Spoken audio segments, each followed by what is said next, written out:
Monies എൻ്റെ പുതിയൊരു വീഡിയോയിലേക്ക് എല്ലാവർക്കും സ്വാഗതം. ഇന്ന് ബീട്രൂട്ട് വെച്ചിട്ട് നല്ലൊരു ക്യാൻഡിയുടെ റെസിപ്പിയാണ് കേട്ടോ കാണിക്കാൻ വേണ്ടി പോകുന്നത്.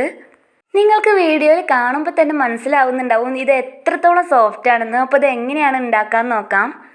ഇതിന് വേണ്ടിയിട്ട് 1 കപ്പ് ബീട്രൂട്ട് ജ്യൂസ് എടുത്തിട്ടുണ്ട്, 1/2 കപ്പ് പൊടിച്ച പഞ്ചസാര, 1.5 ടേബിൾ സ്പൂണ് കോൺഫ്ലവർ, 1 സ്പൂണ് ഏലക്കാപ്പൊടി, പിന്നെ ഡെസിക്കേറ്റ് കോക്കനട്ട് എടുത്തിട്ടുണ്ട് കേട്ടോ. അത് ജസ്റ്റ് ഒരു കോട്ടിങ്ങിന് കാണാൻ ഒരു ഭംഗിക്ക് വേണ്ടിയിട്ട് എടുത്തതാണ്. അത് ഓപ്ഷനിലാണ് കേട്ടോ, വേണമെങ്കിൽ ചെയ്താൽ മതി.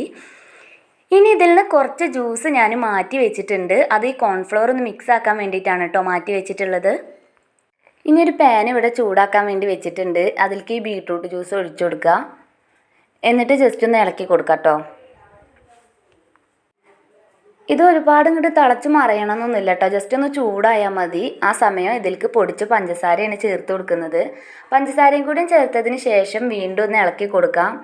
ഈ ബീട്രൂട്ടിൻ്റെ ജ്യൂസും പഞ്ചസാരയൊക്കെ നന്നായിട്ടൊന്ന് യോജിച്ച് വരുന്ന രീതിയിൽ ഒന്ന് നന്നായിട്ട് ഇളക്കി കൊടുക്കാം. ഇനി ഇതിൽ ചേർത്ത് കൊടുക്കുന്നത് കോൺഫ്ലവറാണ്. അത് നമ്മൾ ആദ്യം ഒരു ബീട്രൂട്ടിൻ്റെ ഒരു ജ്യൂസ് മാറ്റി വെച്ചിരുന്നില്ലേ, അതിലേക്കാണ് കേട്ടോ കോൺഫ്ലവർ ചേർത്ത് കൊടുക്കേണ്ടത്.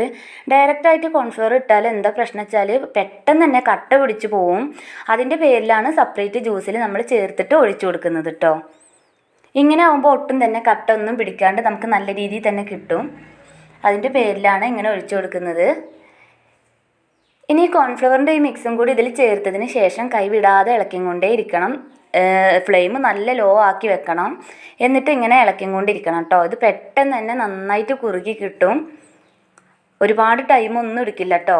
കോൺഫ്ലവർ ആയതുകൊണ്ട് വേഗം തന്നെ കുറുകി കിട്ടും. ഇതേ അളവിൽ തന്നെ എടുക്കാൻ വേണ്ടി ശ്രദ്ധിക്കുക.